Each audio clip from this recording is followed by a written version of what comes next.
পুলিশের বিরুদ্ধে সিবিআই তদন্ত, হেফাজতে বন্দি মৃত্যুতে পুলিশের বিরুদ্ধে মামলা নিহতের পরিবারের। 2023 সালের 26শে আগস্টের ঘটনায় সিবিআই তদন্ত। নদিয়ার মুরুটিয়ায় বাড়ি থেকে তুলে নিয়ে গিয়ে খুন। মুরুটিয়া থানার পুলিশের বিরুদ্ধে খুনের অভিযোগ। সিবিআই তদন্তের নির্দেশ দেন বিচারপতি তীর্থঙ্কর ঘোষ। পুলিশের বিরুদ্ধে সিবিআই তদন্ত, হেফাজতে বন্দি মৃত্যুতে পুলিশের বিরুদ্ধে মামলা নিহতের পরিবারের। 2023 সালের 26শে আগস্টের ঘটনায় সিবিআই তদন্তের নির্দেশ। নদিয়ার মুরুটিয়ায় বাড়ি থেকে তুলে নিয়ে গিয়ে খুন। মুরুটিয়া থানার পুলিশের বিরুদ্ধে খুনের অভিযোগ। সিবিআই তদন্তের নির্দেশ বিচারপতি তীর্থঙ্কর ঘোষের।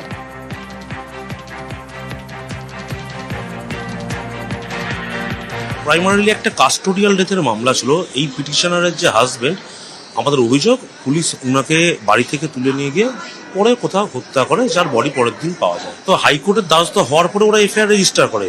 কিন্তু খুব সারপ্রাইজিং ব্যাপার, ওই রাতেই পাশের গ্রামে একটা মার্ডার হয় এবং সেই মার্ডারের সব আসামি আমাদের পুরো পরিবারকে করে দেয়। কেস নাম্বার হয় 274। আমাদের এফআইআরটা কমপ্লেনটা আগে হওয়ার সত্ত্বেও আমাদেরটা পরে 274 নম্বর কেস নম্বরে যখন আমরা অ্যান্টিসিপেটরি বেল করতে আসি অনারেবল হাইকোর্টে, ডিভিশন বেঞ্চ এটাকে সিবিআই তদন্তে দেয়। আজকে আমরা 275-এর এই তদন্তের জন্য সিবিআইয়ের জন্য আমরা এসেছিলাম, সেই অর্ডারটি আমাদের দিয়েছে এবং আমরা বিচারের আশায় আছি এবং সিবিআইকে সম্পূর্ণ সহযোগিতা করব। সালানপুর থেকে অপহৃতকে উদ্ধার জামুরিয়ায়। অপহরণকারীদের গাড়ি ভাঙচুর স্থানীয়দের। অপহরণের কয়েক ঘন্টার মধ্যে উদ্ধার। কালীপাথর এলাকায় পশু ব্যবসায়ীকে অপহরণের অভিযোগ। মুক্তিপঞ্চে ফোন করে অপহরণকারীরা। জামুরিয়ার বীরকুলটি শ্মশান থেকে উদ্ধার অপহৃত।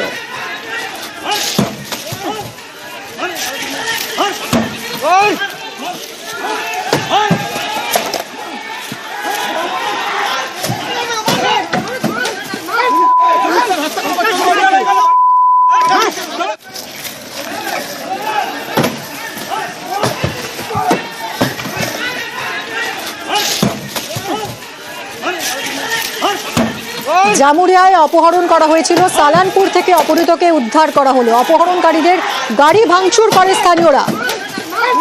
অপহরণের কয়েক ঘন্টার মধ্যেই উদ্ধার অপহৃত। কালীপাথর এলাকায় পশু ব্যবসায়ীকে অপহরণের অভিযোগ। মুক্তিমঞ্চে ফোন করে অপহরণকারীরা। জামুরিয়ার বীরকুলটির শ্মশান থেকে উদ্ধার অপহৃত।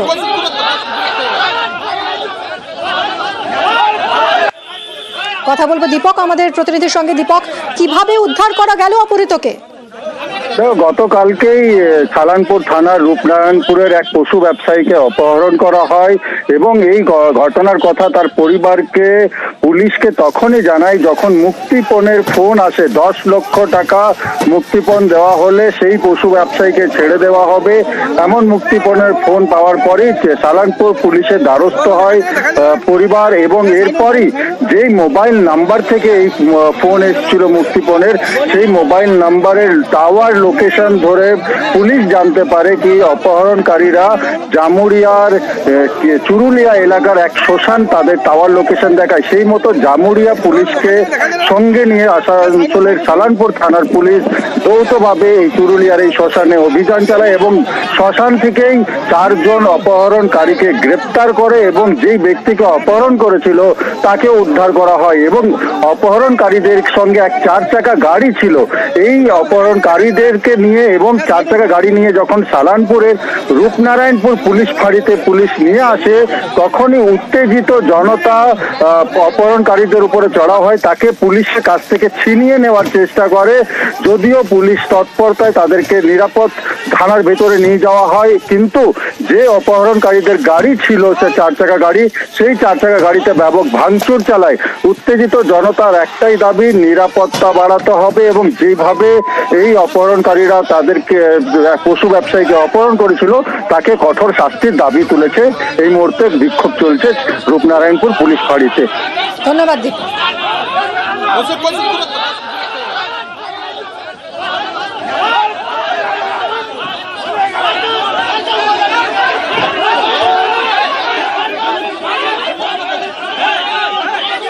আপনাকে মারধর করা হয়েছে? পুলিশ তো কাজ করেছে। হ্যাঁ, আপনাকে কি মারধর করেছে ওরা? কজন ছিল?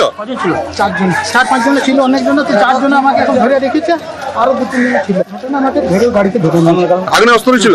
কি ছিল? আপনি কিসে ছিলেন? মোটর বাইকে? পাহাড়ি খাদে বাঙালি পর্যটকদের গাড়িতে গাছ পড়ে বিপত্তি। কালিম্পংয়ের কাছে চিত্রের কাছে ঘটেছে এই দুর্ঘটনা। আরো কথা বলবো, পার্থ রয়েছেন আমার সঙ্গে। পার্থ, কিভাবে ঘটলো দুর্ঘটনা, কেমন আছেন এখন যাত্রীরা? এখন আরম্ভ করে যদি করবো, ওরা এই গাড়িতে ছিল, তারা ফিলিং এ গিয়েছিল, সেখান থেকে ভেট করার কথা ছিল, ফিরে যাওয়ার কথা। মাঝপথেই বিপত্তি, তিস্তা ব্যারেজ ঠিক উপরে চিত্রের কাছে আচমকা চলন্ত গাড়িতেই কিন্তু কাজ পড়ে যায় এবং নিয়ন্ত্রণ হারিয়ে গাড়ি খাদে পড়ে যায়। স্থানীয় বাসিন্দা অন্যান্য গাড়ি চালকরা তারা গাড়ি থামিয়ে দ্রুত পুলিশের সহযোগিতায় তাদেরকে উদ্ধার করে কালিম্পং জেলা হাসপাতালে পাঠানো হয় এবং যে 9 জন স্কুল পড়ুয়া, কলেজ পড়ুয়া গাড়িতে ছিল, তার মধ্যে 4 জন জখম হয়েছে। আঘাত তেমন গুরুতর নয়, এমনটাই কিন্তু আমরা হাসপাতাল থেকে জানতে পারি। প্রত্যক্ষদর্শীরা কি জানাচ্ছেন, মানে যাত্রীরাই বা কি বলছেন, কিভাবে ঘটলো এই দুর্ঘটনা? আচমকাই ঘটনা ঘটে। নাম ছিল চালক, যেটা পুলিশের কাছে জানিয়েছে 5টা দিনের মধ্যেই তিনি পর্যটকদের নিয়ে নামছিলেন এই রাস্তা ধরে 10 নম্বর জাতীয় সড়ক, ওটা বাংলা সিকিম লাইফ লাইন দিয়ে। চিত্রের কাছেই এই 10 নম্বর জাতীয় সড়কের উপরে আচমকা একটা গাছ পড়ে যায় কিছু বোঝার আগেই, এবং স্বাভাবিকভাবে সে তখন নিয়ন্ত্রণ করতে পারেনি, কারণ পাহাড়ি ঢালের রাস্তা এবং দ্রুত গাড়ি প্রচুর নিয়ন্ত্রণে ছিল, কিন্তু আচমকা গাড়ি পড়ে যাওয়ার তখন আর নিয়ন্ত্রণ রাখতে পারেনি এবং পড়ে যাওয়ার আগে স্বাভাবিকভাবে কিছুক্ষণের জন্য এই বাংলাদেশ লাইফ লাইন বন্ধ ছিল। পরে স্থানীয় বাসিন্দা পুলিশের সহায়তা উদ্ধার করে কালিম্পং জেলা হাসপাতালে ভর্তি করানো হয়েছে। তাদের আঘাত তেমন গুরুতর নয়, এমনটাই কিন্তু হাসপাতালে জানতে পারছি। ধন্যবাদ পার্থ।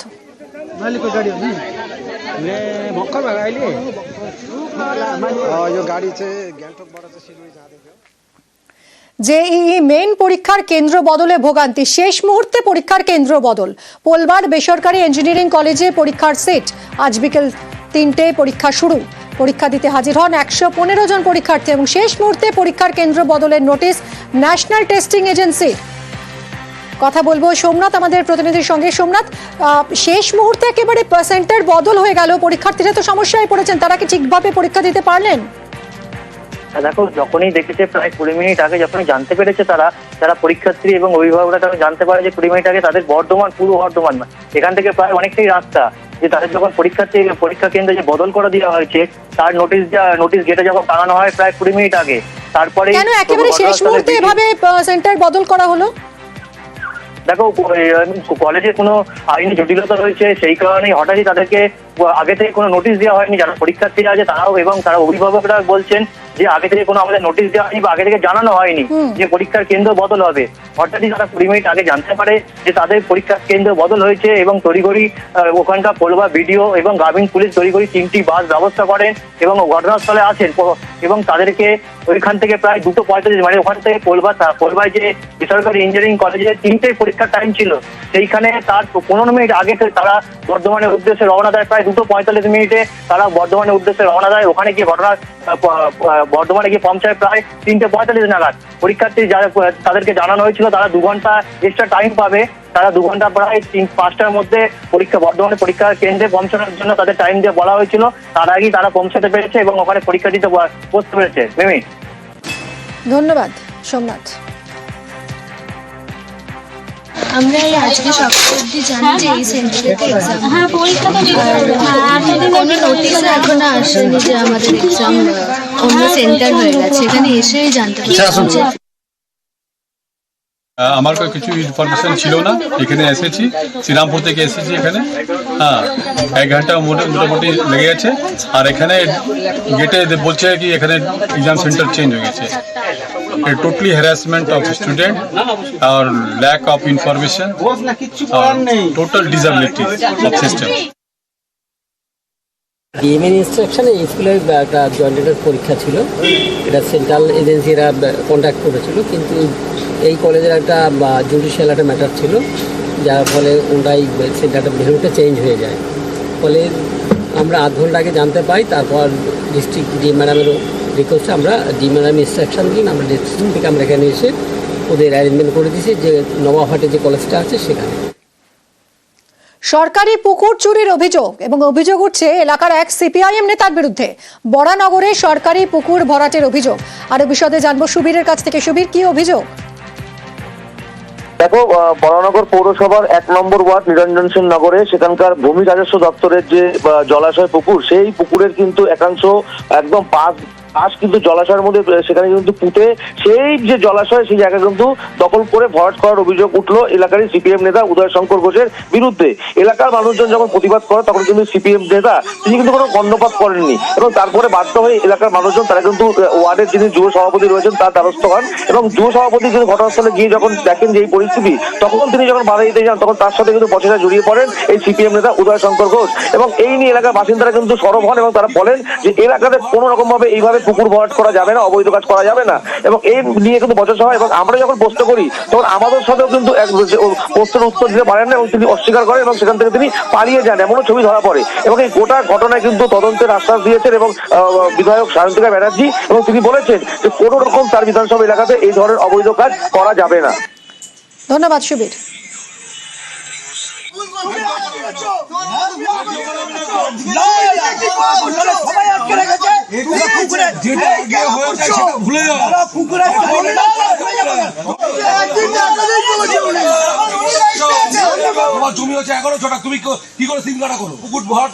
সরকারি পুকুর চুরির অভিযোগ উঠছে সিপিআইএম নেতার বিরুদ্ধে। বরানগরের ঘটনা, সরকারি পুকুর ভরাট করছেন এই সিপিআইএম নেতা, বাঁশ দিয়ে ঘিরে পুকুর ভরাট করছেন বলে অভিযোগ করছেন এলাকার মানুষ এবং ভরাটে বাধা দেওয়ায় স্থানীয়দের সঙ্গে রীতিমতো বচসা বেঁধে যায়।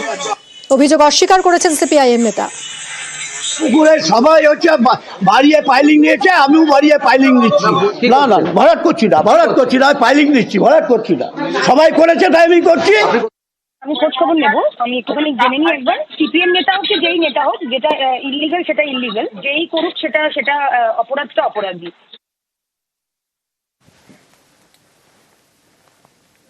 জামুরিয়ায় খাবার জলের দাবিতে অবরোধ। জামুরিয়া চুরুলিয়া রোড অবরোধ করে বিক্ষোভ দেখান এলাকার মানুষ। বালতি কলসি হাতে রাস্তা অবরোধ করেন মহিলারা।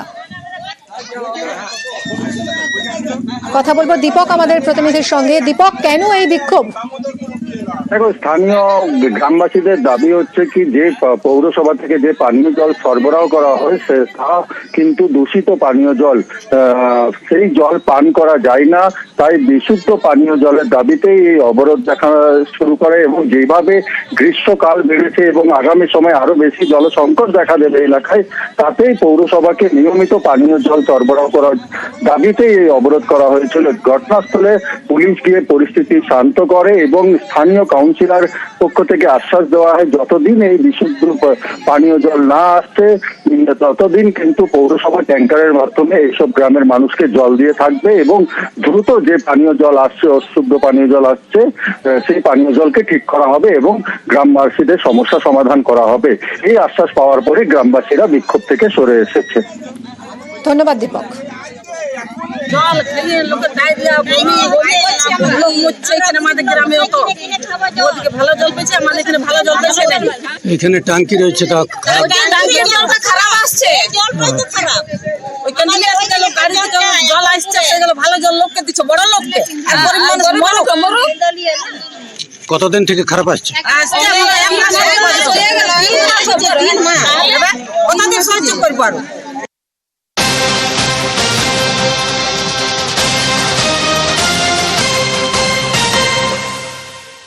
শেখ শাহজাহানকে ফের জেরা করতে চায় সিবিআই। সংশোধনাগারে গিয়ে জেরা করতে চায় সিবিআই। ইডির উপর হামলায় জেরা করতে চায় সিবিআই।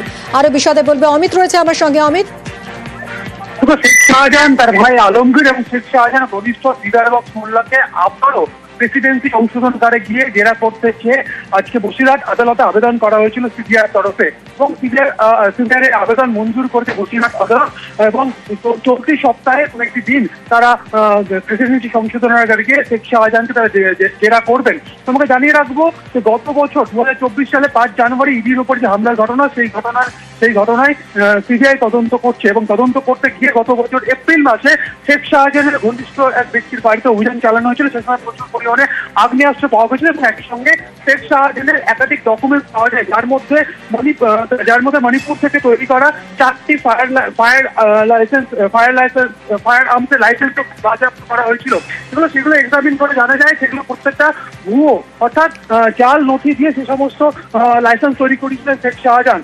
সপ্তাহখানেক আগে প্রেসিডেন্সি সংশোধনাগারে গিয়ে এই অস্ত্র উদ্ধার এবং ফায়ার লাইসেন্স দিয়ে তাকে 1 জেরা করা হয়েছে এবং ইতিমধ্যে বসিরহাট আদালতের তরফে এই অস্ত্র উদ্ধারের বিষয়ে সিবিআইয়ের কাছে রিপোর্টও চাওয়া হয়েছে এবং এই রিপোর্ট দেওয়ার আগে আবারও শেখ শাহজাহানকে অস্ত্র এবং ফায়ার আর্মস লাইসেন্স ও অন্যান্য নথিপত্র এবং একই সঙ্গে ইডির উপর হামলার ঘটনা, সেই প্রেক্ষিতে বেশ কিছু বিষয়ে জেরা তারা করতে চাইছে। শুধু শেখ শাহজাহান নয়, শেখ শাহজাহানের ভাই আলমগীর, যেও এই মুহূর্তে প্রেসিডেন্সি সংশোধনাগারে রয়েছেন, তাকেও জেরা করতে চাইছে সিবিআই এবং একই সঙ্গে সিতার বক্স মোল্লা, যিনি শেখ শাহজাহান অত্যন্ত ঘনিষ্ঠ, তাকেও জেরা করা হবে এবং পরবর্তী সময়ে অস্ত্র উদ্ধারের ঘটনা বা অস্ত্র সম্পর্কে যে তথ্য তারা পেয়েছে সেই সংক্রান্ত বিষয়ে বসিরহাট আদালতে রিপোর্ট দেবে সিবিআই। ধন্যবাদ অমিত।